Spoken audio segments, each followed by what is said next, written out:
கருப்பு தான் எனக்கு பிடிச்ச கலரு. அனைவருக்கும் வணக்கம். நான் உங்கள் விஜே. வாங்க கதைக்குள்ள போகலாம். ரிதலை பிரசவத்துக்கு போய் வந்த மங்களம் தன் குழந்தையை பூஜை அறையில் கிடத்தி நமஸ்கரித்தாள். அந்த பிஞ்சு தலை தன் கை கால்களை உதைத்து விளையாடி கொண்டிருந்தது. ஆனால் மாலி என்கிற மகாலிங்கம் குழந்தையை வாரி எடுத்து கொஞ்சவோ முத்தமிடவோ விருப்பப்படாதது போல காணப்பட்டான். எப்படி இந்த கல்மனசு ஏற்பட்டிருக்கும்? எதனால் இந்த மாற்றம்? ஏன் இந்த வெறுப்பு பார்வை? வந்தது முதல் ஒரு வார்த்தை ஆறுதலாக பேசலையே. மங்களம் மனதுக்குள் புலம்பினான். ஒரு பெண் அவளது நிறம் மூலமாகவோ அடையாளம் காணப்படுகிறார்கள் என்ற எண்ணம் உடையவன் அவன். அதனால்தான் சிவப்பு நிறமுடைய பெண்தான் தனக்கு மனைவியாக வர வேண்டும் என்று தேடி தேடி அலைந்து, தந்தையற்ற ஏழ்மையான குடும்பமாக இருந்தாலும் பரவாயில்லை என்று தன்னை கல்யாணம் செய்து கொண்ட போது மிகவும் சந்தோஷப்பட்டான். நம்ம 2 பேரும் நல்ல சிவப்பு. நமக்கு பிறக்க போற குழந்தையும் நல்ல சிவப்பாதான் பிறக்கணும். நீ வேணும்னா பாரே. கணவர் சொன்ன காரணம் தனக்கு விசித்திரமாகவும் விந்தையாகவும் தெரிந்தது. அப்போது அவளுக்கு அந்த பெண் குழந்தை மிகவும் அழகான கண்களுடன் தன்னை பார்த்து சிரித்ததும் அந்த குழந்தையை வாரி எடுத்து முத்தமிட்டாள். பக்கத்து வீட்டு லட்சுமி. குழந்தை மிகவும் அழகாக லட்சணமாக உள்ளது, வாழ்த்துக்கள் மாலி என்று சொன்னபோது, அட போ லட்சுமி, குழந்தை இப்பவே இவ்வளவு கருப்பா இருக்கு, வளர வளர ரொம்ப கருப்பாக போறா. இந்த கருப்பு சனியனை கொஞ்சுவதற்கு எனக்கு பிடிக்கவில்லை என்று சொன்னதும் வெறுப்பானாள் லட்சுமி. அட பாவி, குழந்தை நல்ல சிகப்பா இருந்து கண் தெரியாமல் இருந்தாலோ இல்ல காது கேட்காம இருந்தாலோ இல்ல வேறு ஏதாவது குறை இருந்தாலோ பரவாயில்லையா என்று கேட்டதும் அதற்கு அவனால் பதில் சொல்ல முடியவில்லை. நிறம் ஒரு தகுதியா?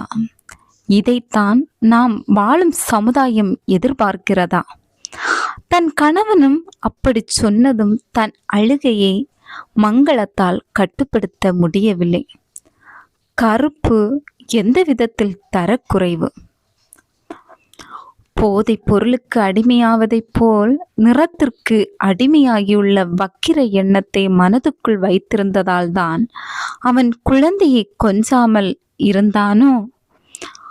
புற தோற்றத்திற்கு அதிக முக்கியத்துவம் கொடுக்கப்படும் இந்த சமூகத்தில் கருப்பு நிறத்திலுள்ள ஒரு பெண் தன் வாழ்நாள் முழுவதும் அவமானங்களை சந்திக்க வேண்டும் போல் இருக்கிறதே. இதற்காக நான் மனம் தளரப்போவதில்லை. மனதிற்கும் குணத்திற்கும் வழங்கப்படாத மதிப்பு நிறத்திற்கு வழங்கப்படும் நிலை கண்டிப்பாக மாறும்.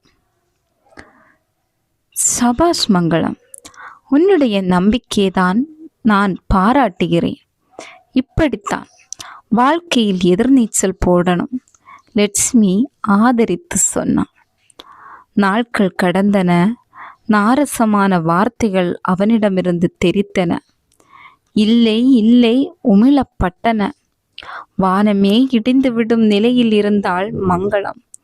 எவ்வளவு கேவலமான வக்கிர புத்தி! இனிமேலும் இவனுடன் சேர்ந்து வாழ வேண்டுமா?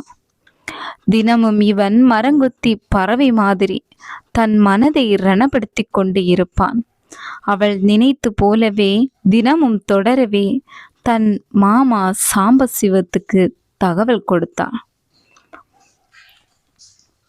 இத பாருங்க மாப்பிள்ள, நீங்க நினைக்கிறது பெரிய முட்டாள்தனம். நமது ஜீன்கள் பரம்பரை பரம்பரையாக எல்லாவற்றையும் ஞாபகமாய் கடத்தி வருபவை. அப்படி வருவதால் குழந்தை உருவாகும் பொழுது நமது ஜீனின் எந்த ஞாபக பதிவு செயல்திறன் மிக்கதாய் இருக்கிறதோ அதன்படி அந்த குழந்தை உருவாகும். உங்களது பரம்பரையில் எவரேனும் கருப்பாய் இருந்திருப்பார்கள். குரோமோசோம்களில் கருப்பு நிறத்துக்கான ஜீன் ஒரு காரணமாக இருக்கலாம். இதற்கு மேலும் உங்களுக்கு சந்தேகம் தோன்றினால் மரபணு சோதனை செய்யலாமே. என் முடிவில் மாற்றமில்லை. சீக்கிரம் விவாகரத்து நோட்டீஸ் வரும் என்று கடுமையாக சொன்னது மட்டுமல்ல, வீட்டை விட்டு வெளியே போகவும் சொன்னான் மாலி. என் நடத்தையில் சந்தேகப்பட்ட உன்னுடன் நான் வாழ விரும்பல. மனதில் உறுதி வேண்டும், காரியத்தில் உறுதி வேண்டும், விடுதலை வேண்டும் என்கிற பாரதி பாட்டுக்கு இப்போ உயிர் கொடுக்க போறேன். எனக்கு சுய கௌரவம்தான் முக்கியம். கட்டிய புடவை கை குழந்தையுடன் தன் சொந்த ஊருக்கு வந்து தன்னுடன் தன் தங்கைகளையும் சேர்த்து கொண்டு கேட்டரிங் ஆரம்பித்தாள். நல்ல பேரும் கிடைத்தது, வருமானம் வந்தது. தன்னுடன் தன் தங்கைகளையும் சேர்த்து கொண்டு கேட்டரிங் ஆரம்பித்தாள். நல்ல பேரும் கிடைத்தது, வருமானம் வந்தது. ஆனால் ஒற்றை பெற்றோராக பாரதியை வளர்ப்பது சிரமமாகத்தான் இருந்தது. தன் பெண் பாரதியை நல்ல பள்ளிக்கூடத்தில் சேர்த்தாள். அவளுக்கு வயது இப்போது 9 வயது. 4ஆம் வகுப்பில் படித்து வந்தாள். பெண்கள் தங்கள் சுயத்துடன் வாழ்வதில் என்னென்ன சவால்களையும் பிரச்சனைகளையும் சந்திக்கிறார்கள் என்பதை பாரதி அன்று உணர நேர்ந்தது. என்ன ஏமா கருப்பா பெத்த? இன்று பாரதி அழுது கொண்டே தன் ஸ்கூல் பையை ஒரு மூலையிலும் ஷூவை ஒரு மூலையிலும் எரிந்து விட்டு கேட்கவும் அவள் கேள்விக்கு பின்னால் உள்ள வலியும் வேதனையும் மங்களத்தினால் புரிந்து கொள்ள முடிந்தது. நடந்த விஷயத்தை பாரதி சொல்லவும் புரிந்து கொண்ட மங்களம் நேரடியாக பள்ளியின் முதல்வர் அறைக்கு நுழைந்து ஆக்ரோஷமாக பேச ஆரம்பித்தாள். நாட்டில் பெண்கள் கருப்பு நிறத்தில் இருப்பதும் ஒரு வகையான ஊனம் போல. அப்படித்தானே வெள்ளை உயர்வு என்பது தவறு, கருப்பு தாழ்வு என்பது தவறு என்று பெரியோர்கள் சொன்னதை மறந்துவிட்டீர்கள். இதை நீங்கள் புரிந்து கொள்ளாமல் நிறத்தை காரணம் காட்டி பள்ளிக்கூட ஆண்டு விழா நிகழ்ச்சியின் போது மாணவர்கள் உயரத்தின் அடிப்படையில் வரிசையை அமைக்காமல் நிறத்தின் அடிப்படையில் நிறுத்தப்பட்டுள்ளார்கள்.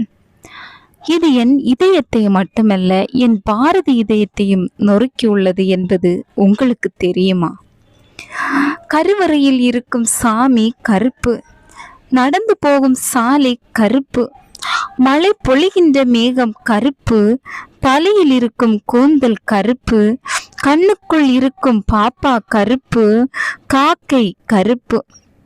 மங்களாவின் பேச்சு நெத்தியடியாக இருந்ததால் அந்த பள்ளியின் முதல்வரால் எதுவும் பேச முடியவில்லை. தன் செயலுக்கு மங்களாவிடம் மன்னிப்பு கேட்டான். தன் பெண்ணை மதிக்காத அந்த பள்ளியிலிருந்து டிசி வாங்கி வேறு பள்ளியில் சேர்க்க முடிவு செய்த மங்களா வீட்டை அடைந்தபோது சாம்பசிவ மாமா வந்திருந்தா. செய்தி தெரியுமா மங்களம்? உன்னை விவாகரத்து பண்ணிட்டு உன்ன மாதிரி நல்ல சிவப்பா ஒரு பெண்ணை கல்யாணம் பண்ணிக்கிட்ட உன் முன்னாள் புருஷன் மாலிக்கு அந்த பொண்டாட்டி மூலம் கருப்பு நிறத்தில் பெண் குழந்தை பிறந்து இருக்கான். கடை தெருவில் லட்சுமியின் பையன்தான் தகவல் சொன்னான். பிடிச்சிருந்தா லைக் பண்ணுங்க, ஷேர் பண்ணுங்க, கமெண்ட் பண்ணுங்க, சப்ஸ்கிரைப் பண்ணுங்க. இது போல் செய்கின்ற தவறை நீங்கள் யாரும் செய்யாமல் இருங்க. நன்றி.